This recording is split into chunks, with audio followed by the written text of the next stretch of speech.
కథా కుటీరానికి అందరికీ స్వాగతం. ఈరోజు మనం వినబోతున్న కథ ఎక్కడి దాకా. రాసినవారు నల్లూరి హేమకుమారి. నాకు అసలు నచ్చట్లేదు. కస్తూరి నాతో చెప్పకుండా అలా ఎలా వెళ్ళిపోయింది? ఇంత సాహసం తనకు అసలు ఎలా అబ్బింది? బజారుకే తనొక్కతి పోయేది కాదే. బాలేదని ఫోన్ వచ్చాక వెంటనే బయలుదేరానే. 10 కిలోమీటర్ల దూరంలో ఉన్న ప్లాంట్ నుంచి ఇంటికి వచ్చేదాకా కూడా ఆగలేకపోయిందా? అసలు ఇక ఎప్పటికీ రాదా? పిలవాలనుంది, మాట రావట్లేదు. లేవాలనుంది, చేత కావట్లేదు. ఏంటిది? సగం సగం స్పృహ. నేను ఇలా అయిపోయినందుకేమో వెంట కూడా తీసుకెళ్ళటం లేదనుకుంటా. కొడుకున్నాడు కదా అన్నిటికీను. నలుగురు పట్టుకుని తీసుకెళ్తున్నారు. దొడ్లోనే నెత్తి మీదుగా నీళ్లు కుమ్మరిస్తున్నారు. ఒంటి మీద బట్టలు తీస్తున్నారు. ఇక నాకేం తెలీదు. మెలకువ వచ్చేసరికి ఇంట్లో అంతా హడావుడిగా ఉంది. నా దగ్గర అటొకరు ఇటొకరు మా అమ్మాయి అబ్బాయి కూర్చున్నారు నా చేతులు పట్టుకుని. కస్తూరి తల్లి తోబుట్టువులు, నా తల్లి తోబుట్టువులు కాబోలు సన్నగా ఏడుస్తున్నారు. డాక్టర్ వచ్చి వెళ్ళినట్టున్నాడు. నా చేతికి సెలైన్ ఎక్కుతోంది. ఈ వెలుగు కానీ స్పృహ కానీ నాకు నచ్చలేదు. నేనున్నది నా ఇంట్లోనో కాదో కూడా కాసేపు అయోమయం. మంచం మీద కాదు, అగాధంలో ఉన్నట్టు ఊపిరి ఆడట్లేదు. అబ్బాయి కూడా నా దగ్గరే ఉన్నాడంటే అక్కడంతా ముగించుకుని ఇంటికొచ్చేసినట్టున్నారు. నేను తన వంక చూసేటప్పటికీ మళ్ళీ బొటబొటా కన్నీళ్లు కార్చాయి నా కూతురి కళ్ళు. మేమేం చేయగలం నాన్న అన్నట్టు చూశారిద్దరూను. అయితే జరిగింది నిజమేనన్నమాట. ఇది కల అయితే బాగుండేది. నేను అనుమతించకుండా వచ్చిన ఈ వెలితి తొంగి చూస్తేనే నాతో ఉండిపోతుందేమో అన్న భయంతో నా కళ్ళు మూతపడ్డాయి. మళ్ళీ మెలుగు వచ్చేసరికి ఇంటి నిండా లైట్లు వెలుగుతున్నాయి. నెమ్మదిగా తల తిప్పి చూస్తే గోడ మీది గడియారం 3 మీద ఉంది. నా కూతురు నా చేయి పట్టుకునే నా మంచం మీద తలవాల్చి నిద్రపోతోంది. బాగా అలసిపోయింది పాపం. చుట్టూ చూస్తే కింద పడుకుని మా పిన్ని, గోడ కానుకుని మా అక్క బాబాయి నిద్రలో ఉన్నారు. నన్ను కనిపెట్టుకుందుకు కాబోలు. నేను వేరు, నా ఒళ్ళు వేరు అన్నట్టుంది. కదుల్చుదామన్నా శరీరంలో ఏ అవయవమూ కదలటం లేదు. ఎటు చూసినా శూన్యంలా ఉంది నాకు. మలేరియా జ్వరం తగిలి 20 రోజులు మంచం మీద ఉన్నప్పుడు కూడా శరీరానికి ఇంత నీరసం కలగలేదు. అంటే కస్తూరి అంటే నాకంత ప్రేమ? నేను లేకపోతే నీకు రోజు ఎలా గడుస్తుంది అని నేను కదా తనను అస్తమానం తిట్టేది. ఈ ఒళ్ళేమిటిలా నా మాట వినకుండా జావగారిపోతుంది. మళ్ళీ ఒకసారి కస్తూరి మీద చివ్వున కోపం రేగింది. అలా ఎలా చేయగలిగింది? నేననేవాణ్ణి ఉన్నానన్న గుర్తును ఏ గాలికి వదిలిపెట్టింది? నేను ఈ నిర్లక్ష్యాన్ని జీర్ణించుకోలేకపోతున్నా. నాకెంత కోపం, ఎంత వదరబోతుతనం. నాకు చెప్పకుండా పక్కింటికెళ్ళి నేనొచ్చే వేళకి ఇంట్లో లేదని మా పెళ్ళైన కొత్తల్లో తనతో 15 రోజులు మాట్లాడలేదు. అప్పుడు తనెంత ఏడ్చింది. ఎన్ని రోజులు తినలేదో, చిక్కి శల్యమైపోలేదా? ఆ భయంతో ఎప్పుడూ ఎక్కడికి చెప్పకుండా వెళ్ళడం కానీ, నా మాటకి ఎదురు చెప్పడం కానీ చేయనే లేదు. ఇప్పుడేంటి ఇంత ధైర్యంగా తన మీద అరవాలనుంది. చాలా చిన్నప్పుడే కాపురానికి వచ్చింది. నాది పెద్దగా ఆరిందాతనం రాని వయసు మూలానో ఏమో తనని తననుగా ప్రత్యేకించి గౌరవించడమో ప్రేమించడమో పెద్దగా చేయలేదు. ఎప్పుడూ ఇంటి నిండా జనం. అరుదుగా ఎప్పుడైనా తన కోసం ఏదైనా చేద్దామన్నా ఏదో ఇగో. ఎప్పుడూ తన ఇష్టం ఏమిటో ప్రత్యేకించి తెలుసుకోనే లేదు. ఏదడిగినా తాత్సారం చేసి ఎప్పటికో తెచ్చిపెట్టడం. అవును, నేను మగాడిని, ఇలాగే ఉంటాను. తనకేమొచ్చింది? ఇన్నాళ్ళు నేను ఎలా ఉంటే అలాగే భరించింది కదా. అన్ని విషయాల్లోనూ నన్ను అందరి ముందు గర్వంగా నిలబడేలాగే చేసింది. ఇప్పుడేంటి ఇలా నవ్వులు పాలు చేసింది? ఇంట్లో చాకరీ చేయలేక ఎప్పుడైనా 4 రోజులు ఉండి వస్తానని తను అడిగినా వాళ్ళ అమ్మగారింటికి కూడా పంపించేవాణ్ణి కాదు. అలాంటిది నన్ను ఒంటరిని చేసి అలా వెళ్ళడం ఏంటి? ఎక్కడికని వెళ్ళి అడిగిరాను. అయినా నేను ఇప్పుడిప్పుడే మారదామనుకుంటున్నాను కదా. తన చేతి కూడేగా నేను తింటున్నాను. ఆ విషయం తనకు తెలీదా?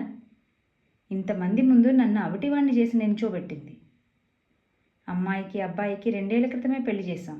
2 జంటలు అన్యోన్యంగా ఉంటారు. పిల్లల్ని చూశాకే భార్యతో కొంత స్నేహంగా ఉంటే బాగుండనిపించింది. కానీ చిన్నప్పటి నుంచి ఉండిన అహం ఒక్కసారి పోవాలంటే పోదు కదా. తను వెయిట్ చేయలేకపోయిందా? నా వ్యాపారం కోసం తన బంగారం అంతా అమ్మేశా. తర్వాత బాగా సంపాదించాక కూడా తను చాలాసార్లు అడిగితేనే కానీ కొనలేదు.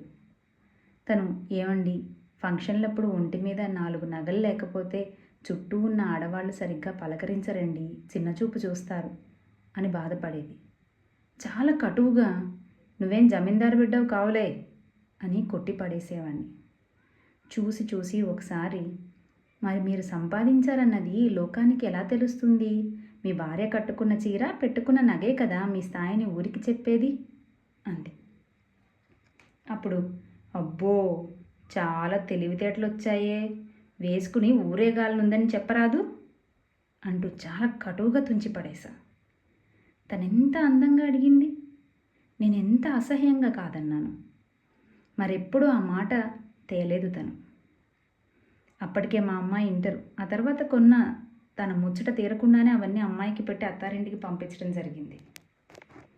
ఎప్పుడు లేనిది ఏమిటి ఆత్మావలోకనం? ఇది నాకు విసుగ్గానే ఉంది. అయినా ఎవరో వచ్చి తెరలేపుతున్నట్టు పాతవేవో గుర్తొస్తున్నాయి. ఈ మధ్య ఊరు నుంచి అమ్మని, నాన్నని, మా పెద్దమ్మని తీసుకొచ్చి దగ్గర పెట్టుకున్నాను. ముగ్గురికి అన్నీ మంచం దాకా పట్టుకెళ్ళి అందించాల్సిందే.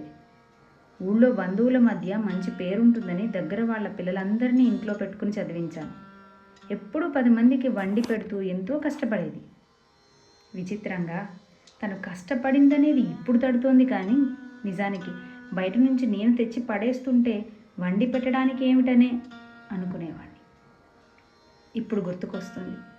ఎప్పుడో ఏడాదిలో 2-3 సార్లు హోటల్కి తీసుకెళ్ళినా నాకేం కావాలో అదే ఆర్డర్ ఇచ్చేవాడిని తప్ప తనకేం కావాలో ఎప్పుడూ అడగలేదు.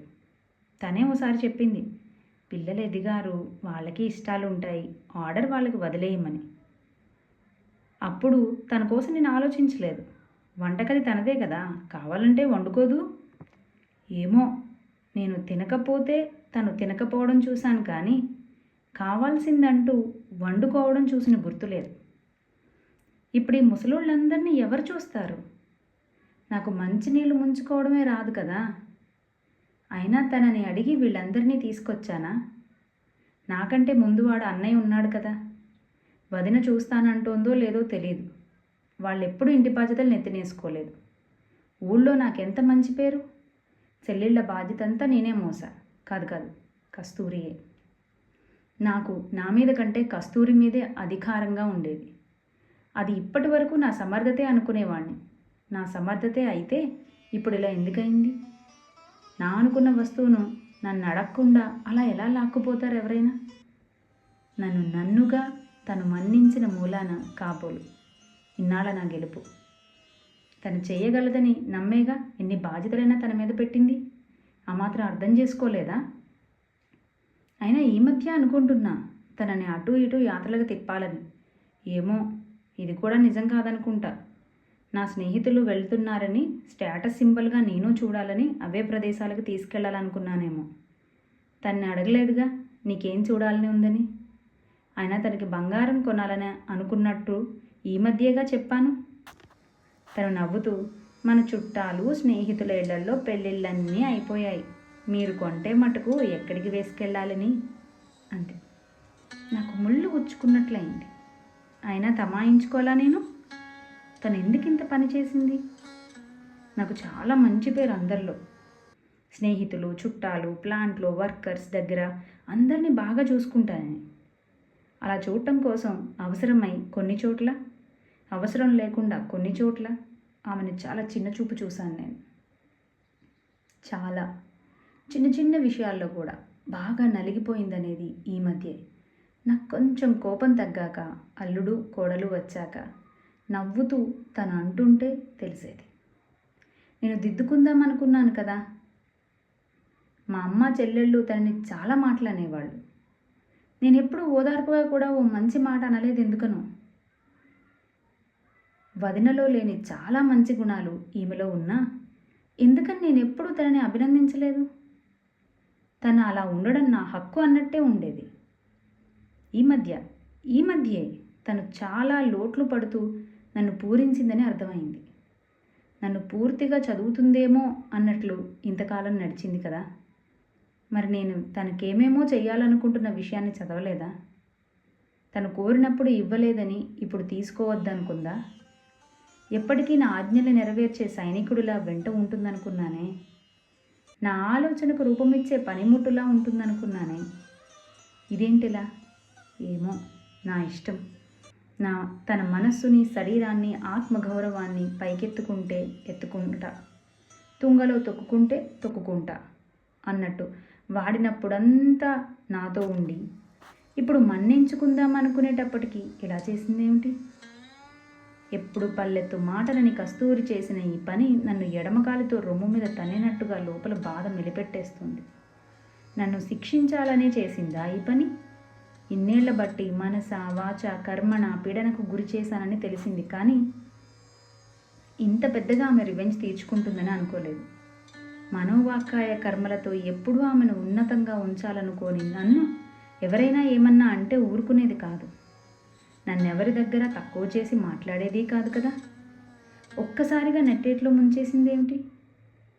బండి దిగినట్టున్నారు ఒంగోలు వాళ్ళు.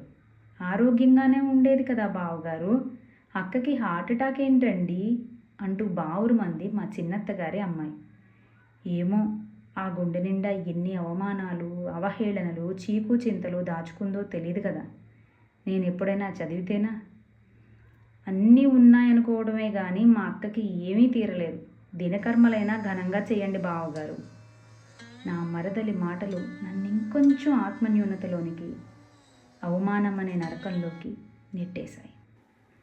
విన్నారు కదా. మరొక కథతో మళ్ళీ మన కథా కుటీరంలో కలుసుకుందాం.